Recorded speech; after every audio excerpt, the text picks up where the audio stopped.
로마서 1장.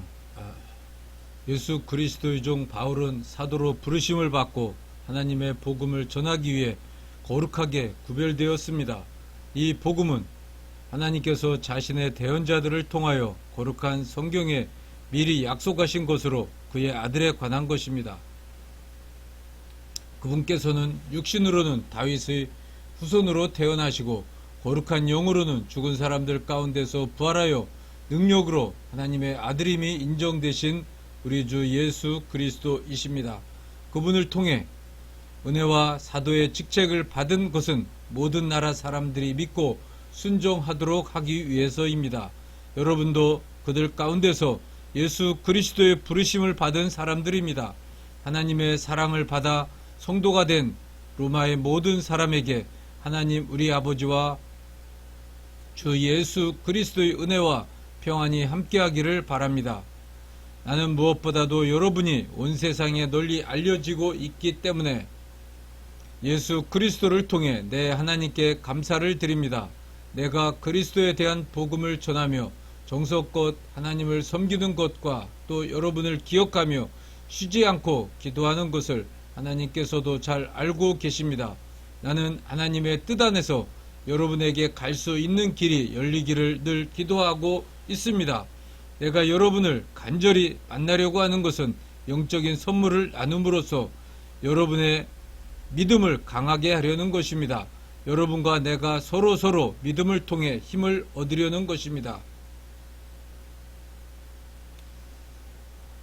형제 여러분, 내가 이방인들 가운데서 좋은 결실을 얻은 것처럼 여러분 가운데서도 좋은 결실을 얻으려고 여러분에게 여러 번 가고자 했다는 것을 아시기 바랍니다. 그러나 지금까지 길이 막혀 뜻을 이루지 못했습니다. 나는 헬라인이건 바바리언이건 지혜로운 사람이건 어리석은 사람이건 모든 사람에게 빚진 자입니다. 그래서 로마에 있는 여러분에게도 복음을 전하게 되기를 갈망하고 있습니다. 나는 그리스도의 복음을 조금도 부끄러워하지 않습니다. 그것은 처음에 유대인에게만 해당되었으나 이제는 이방인에게도 전파되어 모든 믿는 사람들을 구원하는 하나님의 능력이기 때문입니다. 복음에는 오직 믿음으로만 하나님과 올바른 관계를 갖게 된다는 것이 나타나 있습니다. 이것은 성경에 오직 의로운 사람은 자기 믿음으로 살 것이다 라고 쓰인 말씀과 같습니다. 그러나 악한 행동으로 진리를 막는 모든 죄인들에게는 하나님이 하늘에서 노여워하십니다. 이것은 하나님이 자기에 대하여 알만한 것을 그들에게 나타내셔서 그것이 그들에게 분명해졌기 때문입니다. 하나님이 세상을 창조하신 그때부터 보이지 않는 그의 속성, 곧 그의 영원하신 능력과 신성이 그를 만드신 만물을 통해 분명히 나타나서 알게 되었으니 이제 그들은 변명할 수가 없습니다. 그들은 하나님을 알면서도 그분을 하나님으로서 영광스럽게 하지 않고 감사하지도 않으며 그들의 생각은 쓸모없고 그들의 어리석은 마음은 어두워졌습니다.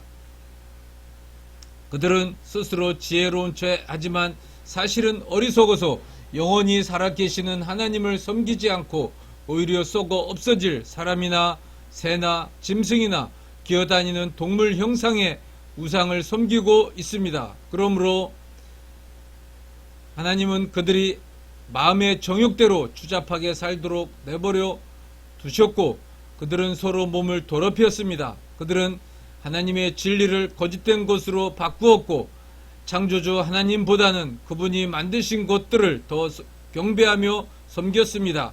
그러나 길이길이 찬양을 받으실 분은 하나님이십니다. 아멘. 이것 때문에 하나님께서는 그들을 부끄러운 정욕대로 살게 버려두셨습니다. 그래서 여자들까지도 정상적인 성생활을 버리고 변태적인 짓을 즐기며 남자들도 그와 같이 여자들과의 정상적인 성생활을 버리고 자기들끼리 서로 정욕을 불태우면서 부끄러운 짓을 하여 그 잘못에 대한 마땅한 대가를 받았습니다. 사람들이 하나님을 알려고 하지 않으므로 하나님께서도 그들의 부패한 마음으로 악한 일을 하도록 내버려 두셨습니다. 그들은 온갖 부정, 추악, 욕심, 악한 생각, 시기, 살인, 다툼, 사기, 악으로 가득 차 있습니다. 그리고 그들은 수군거리며 서로 헐뜯고 하나님을 미워하고 건방지고 교만하며 자랑하고 악한 일을 꾸며내고 부모에게 불순종하고 미련하며 신의도 인정도 없고 무자비합니다.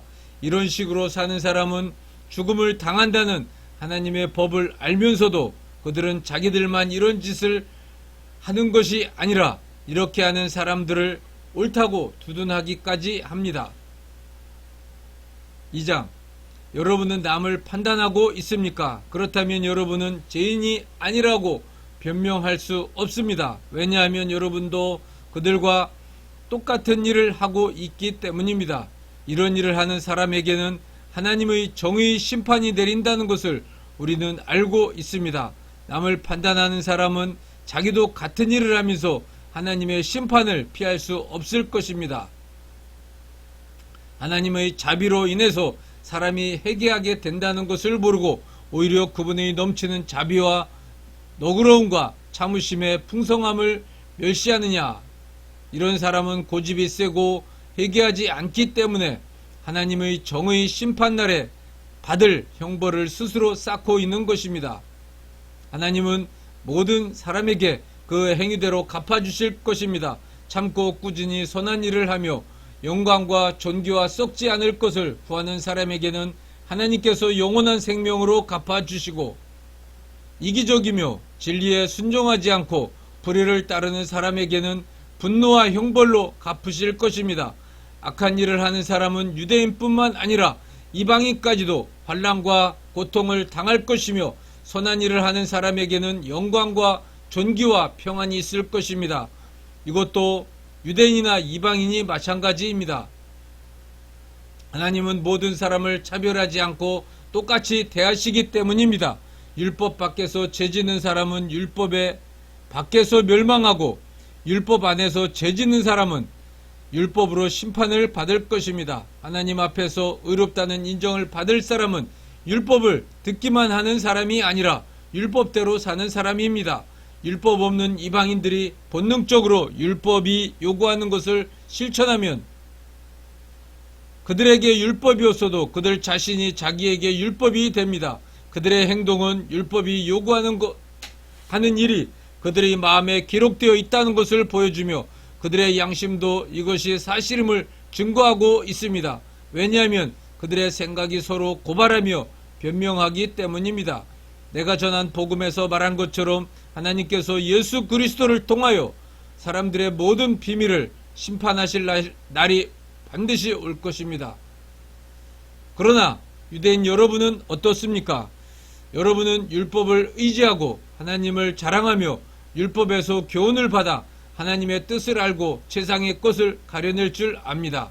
그리고 여러분은 스스로 소경의 길잡이요 어둠에 있는 사람들의 빛이며 어리석은 사람의 교사요 어린아이들의 선생이라고 믿고 있으며 또 지식과 진리의 모든 내용이 율법에 다 있는 것으로 알고 있습니다.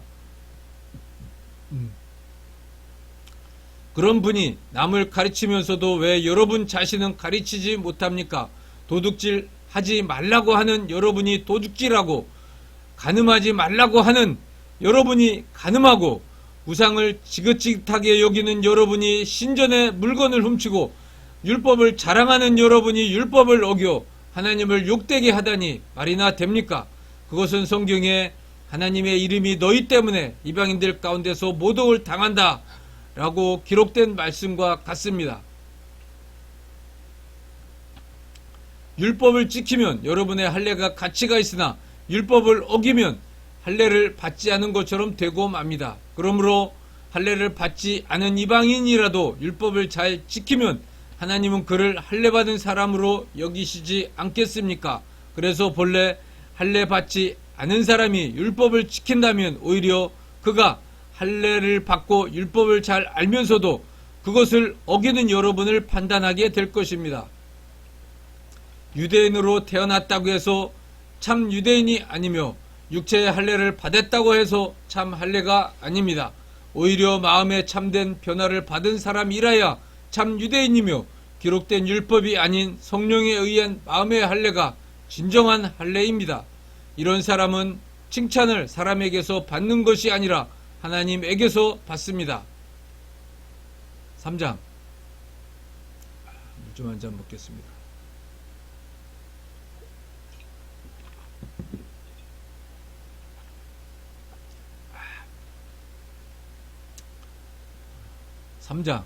그렇다면 유대인의 나은 점이 무엇이며 할례의 가치가 무엇입니까? 여러모로 많이 있습니다. 우선 그들은 하나님의 말씀을 맡았습니다.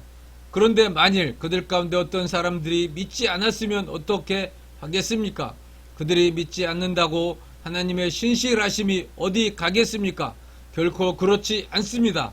세상 사람이 다 거짓되어도 하나님은 진실하십니다. 성경에도 주의 말씀은 옳고 주의 심판은 정당합니다 라고 쓰여 있습니다. 그러나 우리의 불의가 하나님의 의를 드러내면 어떻게 되겠습니까? 그렇다고 벌을 내리시는 하나님이 불의하다고 할 수 있겠습니까? 나는 사람의 논리대로 말합니다. 결코 그렇지 않습니다. 만일 하나님이 그런 분이시라면 어떻게 세상을 심판하실 수 있겠습니까? 또 어떤 사람들은 나의 거짓말로 하나님의 진리가 더욱 드러나서 그분께 영광이 되었다면 왜 내가 죄인 취급을 받아야 하느냐고 주장하고 있습니다.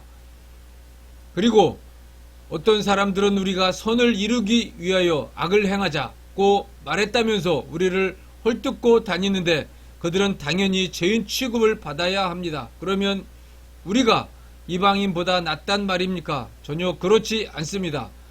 우리가 이미 선언한 것처럼 유대인이나 이방인이나 다 같은 죄인입니다. 그것은 이렇게 기록된 성경 말씀과 같습니다. 의로운 사람은 없으니 하나도 없으며 깨닫는 사람도 없고 하나님을 찾는 사람도 없다. 모두 진리에서 떠나 쓸모없게 되었고 선을 행하는 사람이 없으니 하나도 없다. 그들의 목구멍은 열린 무덤 같으며 그들의 혀로는 남을 속인다. 그들의 입술에는 독사의 독이 있고 그들의 입에는 저주와 독설이 가득하다. 그들은 살해하는 것을 주저하지 않으니 그들이 가는 곳마다 파멸과 불행이 뒤따르고 그들은 참된 평안이 무엇인지 모른다. 그들의 눈앞에는 하나님을 두려워함이 없다. 우리가 아는 대로 율법은 율법 아래 있는 사람들에게만 적용됩니다. 그래서 아무도 변명하지 못하고 모든 사람이 다 하나님 앞에 죄인으로 서게 하려는 것입니다. 그래서 율법을 지키는 것으로는 하나님 앞에서 아무도 의롭다는 인정을 받을 수가 없습니다. 율법은 다만 우리가 죄인이라는 사실을 깨닫게 하는 것뿐입니다. 그러나 지금은 율법과 관계없이 하나님에게 의롭다는 인정을 받을 수 있는 길이 열렸습니다. 그것은 율법과 예언자들에 의해서 증거된 것입니다. 그리스도를 믿는 사람이면 누구나 차별 없이 하나님에게 의롭다는 인정을 받습니다. 모든 사람이 죄를 지어 하나님의 영광스러운 표준에 미치지 못하였으나 예수 그리스도께서 마련하신 구원의 길을 통해 하나님의 은혜로 값없이 의롭다는 인정을 받게 되었습니다. 하나님께서는 그리스도 예수님의 피를 죄에서 구원하는 제물로 삼으시고 누구든지 그분을 믿으면 하나님과 화목하게 하셨습니다. 그것은 하나님께서 지금까지 참으심으로 그냥 지나쳐왔던 과거의 모든 죄를 오늘날 그리스도로 말미암아 해결하심으로 자기의 의로우심을 나타내셔서 자기도 의로우시며 예수님을 믿는 사람도 의롭다고 인정하기 위해서입니다. 그러므로 우리에게는 자랑할 것이 아무것도 없습니다. 하나님에게 의롭다는 인정을 받는 것이 율법이나 행위로 되는 일입니까? 아닙니다. 오직 믿음으로만 되는 일입니다. 그러므로 우리는 사람이 율법을 지켜서가 아니라 믿음으로 의롭게 된다는 결론을 내립니다. 하나님은 유대인의 하나님만 되십니까? 아닙니다. 이방인의 하나님도 되십니다. 오직 한 분뿐이신 하나님께서는 할례를 받은 사람이나 받지 않은 사람이나 다 같이 믿음으로만 의롭다는 인정을 해 주십니다. 그러면 우리가 믿음으로 구원을 받으니 율법은 더 이상 필요 없단 말입니까? 절대로 그렇지 않습니다. 오히려 우리는 율법을 더욱 받들게 되는 것입니다. 4장. 그러면 우리 조상 아브라함에 대해서는 어떤 결론을 내릴 수 있습니까? 만일 아브라함이 행위로 의롭다는 인정을 받았다면 자랑할 것이 있었을 것입니다. 그러나 사실 그에게는 하나님 앞에서 자랑할 것이 아무것도 없었습니다. 성경에는 아브라함이 하나님을 믿었으므로 하나님은 이 믿음 때문에 그를 의롭게 여기셨다라고 기록되어 있습니다. 이래서 받는 싹은 정당한 대가이지 선물로 거저 받는 것이 아닙니다. 그러나 아무 공로가 없어도 경건치 않은 사람을 의롭다고 하시는 하나님을 믿는 사람에게는 그의 믿음이 의로운 것으로 인정을 받습니다. 이처럼 공로가 없어도 하나님이 의롭다고 인정해 주는 사람의 행복에 대해서 다윗은 이렇게 말하고 있습니다. 잘못을 용서받고 하나님이 죄를 덮어주신 사람은 행복하다. 주께서 그 죄를 인정하지 않는 사람도 행복하다. 그렇다면 이런 행복은 할례를 받은 사람만이 누릴 수 있는 것입니까? 아니면 할례를 받지 못한 사람도 누릴 수 있는 것입니까? 우리는 아브라함이 믿음으로 의롭다는 인정을 받았다고 말했습니다. 그러면 언제 아브라함의 믿음이 인정을 받았습니까? 할례를 받은 후입니까? 받기 전입니까?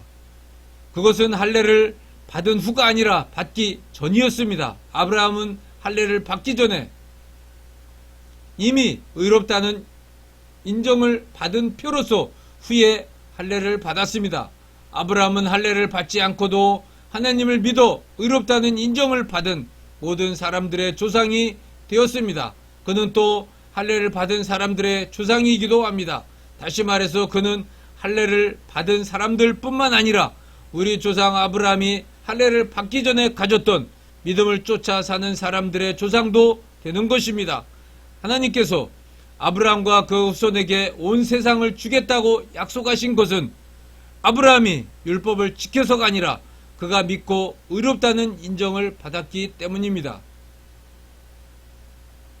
만일 세상을 얻을 사람들이 율법을 지키는 사람들이라면 믿음은 아무것도 아니며 하나님의 약속도 무가치합니다. 율법은 아무리 잘 지키려고 해도 어기기 마련이며 그 결과로 하나님의 노여움만 사게 됩니다. 그렇기 때문에 율법이 없으면 자연히 어기는 일도 없게 되는 것입니다. 그러므로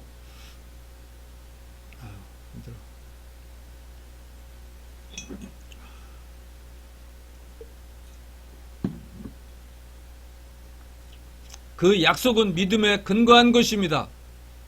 이것은 그 약속이 아브라함의 모든 후손들처럼 율법을 지키는 사람뿐만 아니라 아브라함처럼 믿음을 가진 모든 사람들에게 하나님의 은혜로 값없이 주시는 선물이 되기 위한 것입니다.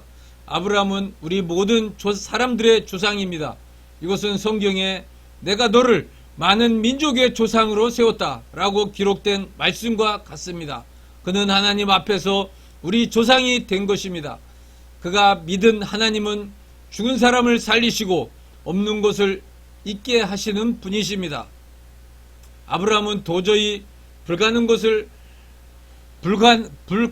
것을 바라고 믿었으므로 내 후손도 저 별들처럼 많을 것이다 라고 하신 약속대로 그는 많은 민족의 조상이 되었습니다. 아브라함은 자기 나이가 100세가 다 되어 몸은 죽은 것과 다름이 없었고 그의 아내 사라도 나이가 많아 도저히 출산할 수 없는 것을 알고도 믿음이 약해지지 않았습니다. 그는 불신앙으로 하나님을 의심하지 않고 믿음에 더욱 굳게 서서 하나님께 영광을 돌리며 하나님께서 약속하신 것을 이루실 수 있다고 확신했습니다. 그래서 하나님은 이 믿음 때문에 그를 의롭게 여기셨습니다. 하나님이 그를 의롭게 여기셨다는 말은 그에게만 하신 것이 아니라 우리에게도 하신 말씀입니다.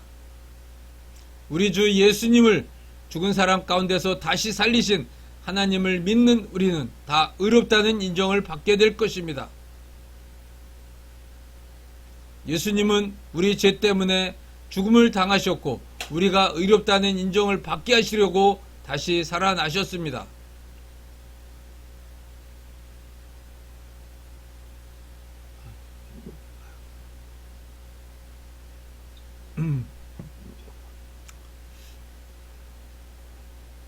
(5장) 그러므로 우리가 믿음으로 의롭다는 인정을 받아 우리 주 예수 그리스도를 통해 하나님과 화목하게 되었습니다. 우리는 그분을 통해 오늘날 우리가 누리고 있는 이런 은혜를 믿음으로 경험하게 되었습니다. 그래서 우리는 하나님의 영광에 참여할 희망 가운데서 기뻐하고 있습니다. 이것뿐만 아니라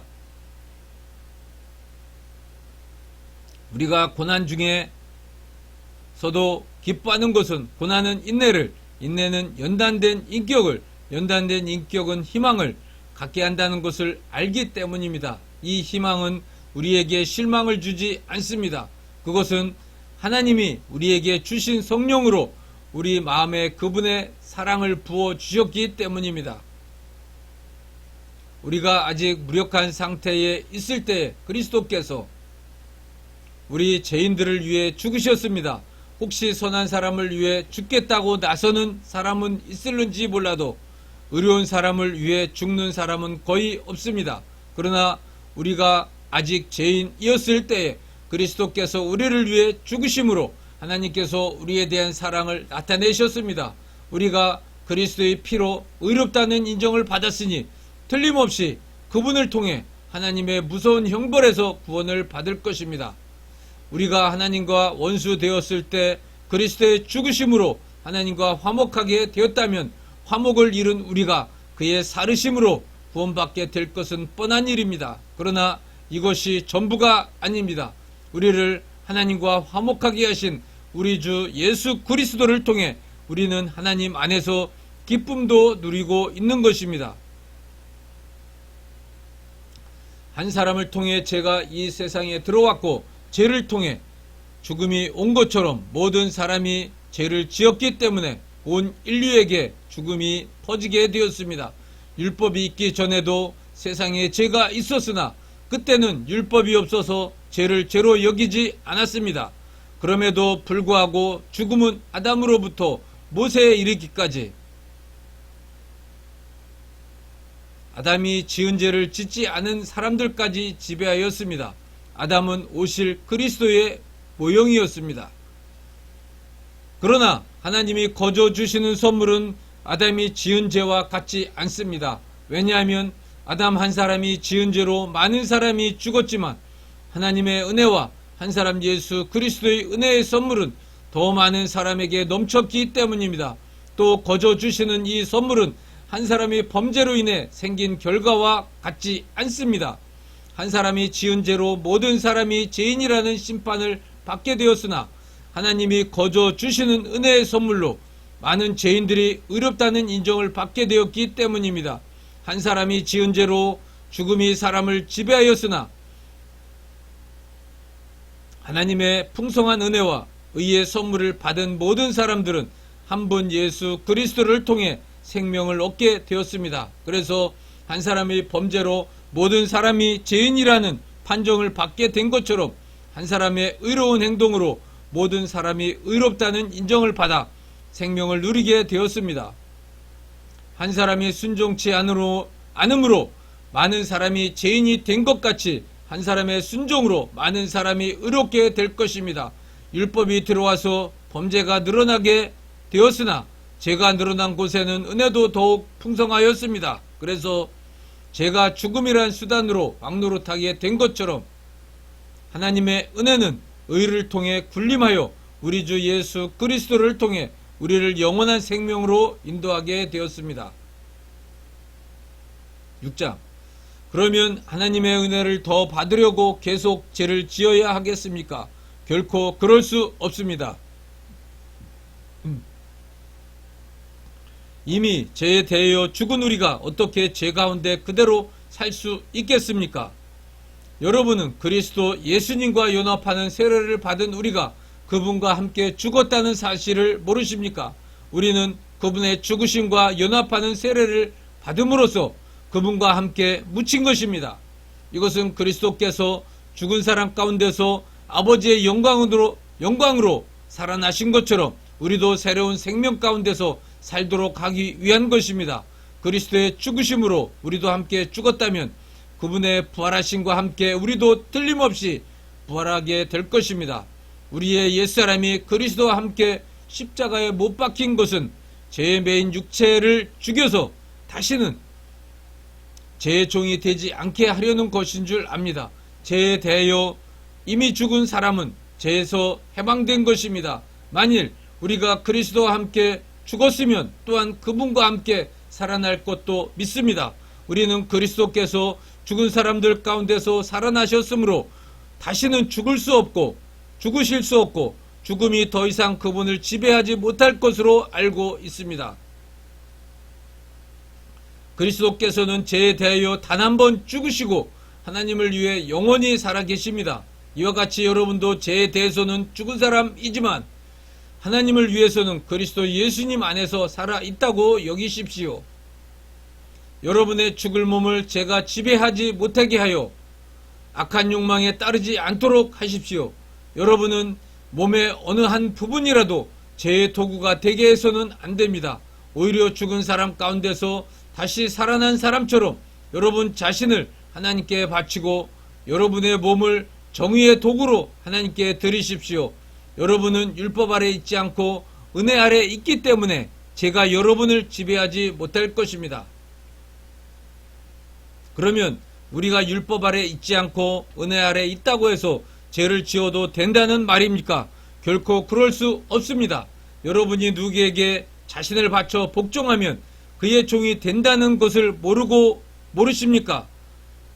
죄의 종이 되면 죽음에 이르고 하나님께 순종하는 종이 되면 의롭게 될 것입니다. 그러나 하나님께 감사드릴 것은 전에 죄의 종이었던 여러분이 하나님의 말씀을 온전히 순종함으로 죄에서 해방되어 의의 종이 된 것입니다. 여러분은 본래 자아가 연약하기 때문에 내가 이것을 쉬운 말로 설명합니다. 여러분이 전에 부정과 불법을 위해 여러분의 몸을 죄의 종으로 드린 것처럼 이제는 여러분의 몸을 의의 종으로 드려 거룩하게 살도록 하십시오.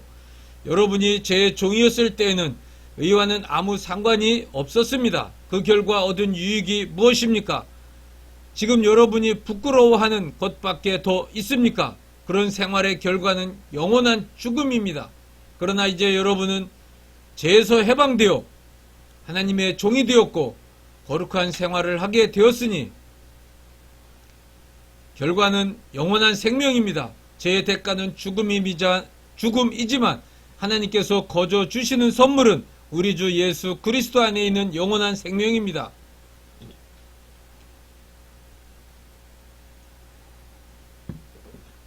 실장 형제 여러분, 율법을 아는 사람들에게 내가 말합니다. 여러분은 사람이 살아있을 동안에만 율법의 지배를 받는다는 것을 모르십니까? 결혼한 여자는 남편이 살아있을 동안에만 법적으로 그에게 매여 있지만 남편이 죽으면 그 법에서 자유롭게 됩니다. 남편이 살아있는데 다른 남자와 결혼하면 그 여자는 간음죄를 짓게 되지만 남편이 죽은 후에는 다른 남자에게 시집을 가도 죄가 되지 않습니다.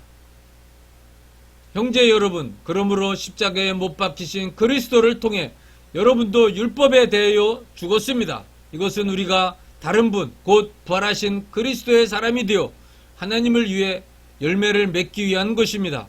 우리가 육신의 지배를 받을 때에는 율법에 의해 일어난 죄의 욕망이 우리 안에서 작용하여 죽음에 이르는 열매를 맺었습니다. 그러나 이제는 우리가 얽매였던 율법에 대하여 죽고 거기서 해방되었습니다. 그러므로 율법에 의한 낡은 방법이 아니라 성령의 새로운 방법으로 하나님을 섬기게 되었습니다. 그러면 율법이 죄입니까? 결코 그렇지 않습니다. 율법이 없었다면 내가 죄를 알지 못했을 것입니다. 만일 율법이 탐내지 말아라 하고 말하지 않았다면 탐욕이 무엇인지도 몰랐을 것입니다.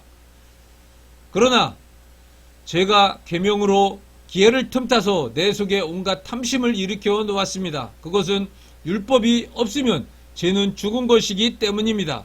내가 한때는 율법 없이 살았습니다. 그러나 계명을 알게 되자 죄는 살아나고 나는 죽었습니다. 생명을 주기 위한 그 계명이 오히려 나에게 죽음을 가져다 준 것입니다. 이것은 제가 계명으로 기회를 틈타 나를 속이고 그 계명으로 나를 죽였기 때문입니다. 그러므로 율법과 계명은 다 거룩하고 의롭고 선합니다. 그렇다면 선한 것이 나에게 죽음을 가져왔다는 말입니까? 결코 그렇지 않습니다. 사실 나를 죽인 것은 죄입니다. 제가 죄로서의 본성을 드러내기 위해 선한 그것을 이용하여 나를 죽였으니 죄는 계명으로 철저하게 악한 성격을 띠게 되었습니다.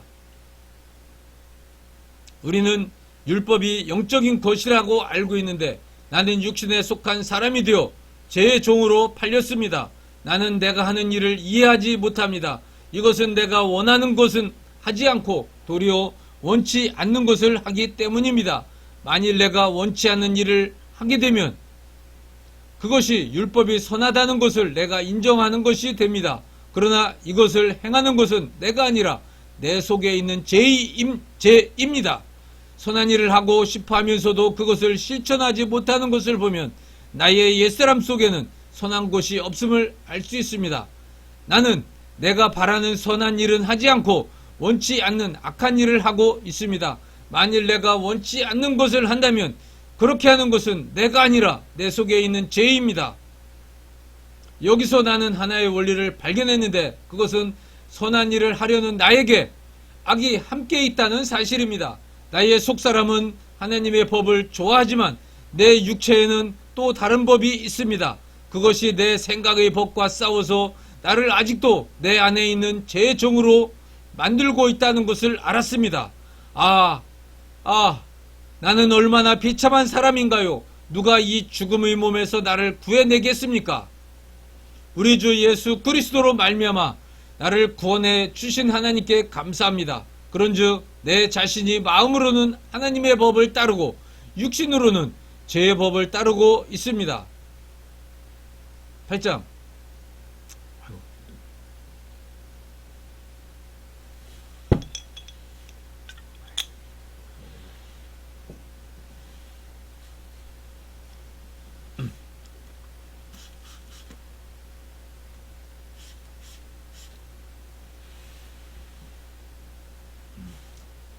8장. 그러므로 이제 그리스도 예수님 안에 있는 자들 곧 육신을 따라 걷지 아니하고 성령을 따라 걷는 자들에게는 유죄 판결이 없습니다. 이것은 그리스도 예수님 안에 있는 생명의 성령의 법이 죄의 사망의 법에서 여러분을 해방 주셨기 때문입니다. 우리의 타락한 성품 때문에 율법이 연약하여 할 수 없는 그것을 하나님은 하셨습니다. 하나님께서는 죄의 문제를 해결하시기 위해 자기 아들을 죄 많은 인간의 모양으로 보내시고 우리의 죄값을 그에게 담당시키신 것입니다. 그것은 육신을 따라 살지 않고 성령을 따라 사는 사람에게 율법의 요구를 이루기 위한 것입니다. 육신을 따라 사는 사람은 육신의 일을 생각하지만 성령을 따라 사는 사람은 성령의 일을 생각합니다. 육적으로 생각하는 것은 죽음을 뜻하고 영적으로 생각하는 것은 생명과 평안을 뜻합니다. 육적인 사람은 하나님의 법에 복종하지도 않고 또 복종할 수도 없기 때문에 하나님과 원수가 되고 맙니다. 육신의 지배를 받는 사람은 하나님을 기쁘시게 할 수 없습니다. 그러나 성령이 여러분 안에 계시면 여러분은 육신의 지배를 받는 것이 아니라 성령의 지배를 받습니다. 누구든지 그리스도의 성령이 없으면 그리스도의 사람이 아닙니다. 그러나 그리스도께서 여러분 안에 살아 계시면 비록 여러분의 몸은 죄로 죽어 있으나 영은 의로 인해 살아 있는 것입니다. 죽은 사람들 가운데서 예수님을 다시 살리신 분의 영이 여러분 안에 계시면 그리스도를 살리신 그분이 여러분 안에 계시는 성령을 통해 여러분의 죽을 몸도 살리실 것입니다. 형제 여러분, 우리가 빚진 사람들이지만 육신의 빚을 지고 육신을 따라 살아서는 안 될 것입니다.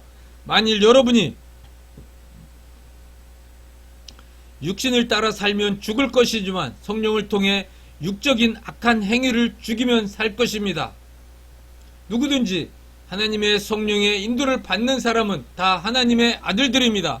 여러분은 다시 두려워해야 할 종의 영을 받은 것이 아니라 하나님의 아들이 되게 하는 성령을 받았습니다. 그래서 우리는 성령을 통해 하나님을 아버지라고 부릅니다. 바로 그 성령이 우리 영과 함께 우리가 하나님의 자녀라는 사실을 증거하십니다. 우리가 하나님의 자녀라면 하나님의 상속자로서 그리스도와 공동 상속인이 되는 것입니다. 그러므로 우리가 그리스도와 함께 영광을 받으려면 그분과 함께 고난도 받아야 합니다. 지금 우리가 받는 고난은 앞으로 우리에게 나타날 영광과 전혀 비교가 되지 않는다고 생각합니다. 모든 피조물들은 하나님의 아들들이 나타나기를 애타게 기다리고 있습니다. 피조물이 헛된 것에 복종한 것은 스스로 한 것이 아니라 하나님께서 그렇게 하신 것입니다. 그것들도 썩어질 것의 종살이에서 벗어나 하나님의 아들들이 누리는 영광스러운 자유를 누리게 하려는 것입니다. 우리는 지금까지 모든 피조물들이 함께 신음하며 고통당하는 것을 알고 있습니다. 이것뿐만 아니라 성령을 천 열매로 받은 우리까지도 속으로 신음하며 하나님의 아들이 되는 것, 곧 우리 몸이 구원받기를 갈망합니다. 우리는 이 희망 가운데서 구원을 받았습니다.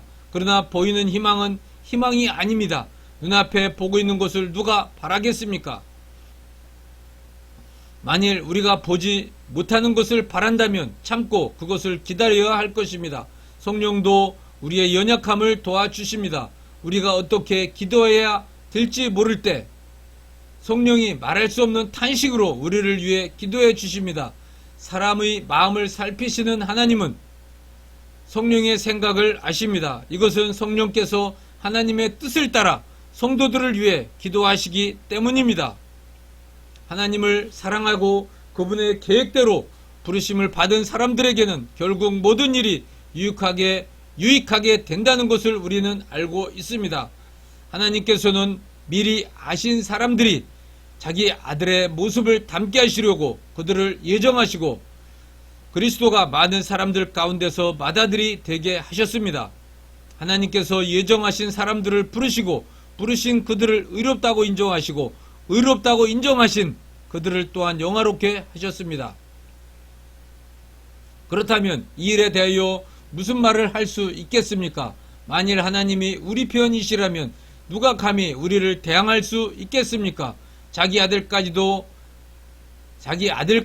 아끼지 않으시고 우리 모든 사람을 위해 내어주신 하나님이 어찌 그 아들과 함께 다른 모든 것도 우리에게 아낌없이 주시지 않겠습니까? 하나님이 택하신 사람들을 누가 감히 고발하겠습니까? 우리를 의롭다고 인정하신 분이 하나님이신데 누가 우리를 죄인으로 단정하겠습니까? 그리스도 예수님은 죽었다가 다시 살아나셔서 하나님의 오른편에서 항상 우리를 위해 기도해 주십니다. 그런데 누가 우리를 그리스도의 사랑에서 끊는단 말입니까? 고난입니까? 괴로움입니까? 핍박입니까? 굶주림입니까? 헐벗음입니까? 위험입니까? 칼입니까? 이것은 성경에 우리가 주를 위해 하루 종일 죽음의 위험을 당하고 도살장의 양 같은 취급을 받습니다. 라고 한 말씀과 같습니다. 그러나 우리를 사랑하시는 그리스도를 통해 우리는 이 모든 것을 거뜬히 이깁니다. 그러므로 죽음이나 생명이나 천사들이나 지옥의 권세나 현재일이나 장래일이나 능력이나 높은 것이나 깊은 것이나 그 밖에 그 어떤 피조물도 우리 주 그리스도 예수님 안에 있는 하나님의 사랑에서 우리를 끊을 수 없다고 확신합니다. 8장까지 읽었습니다. 마치겠습니다.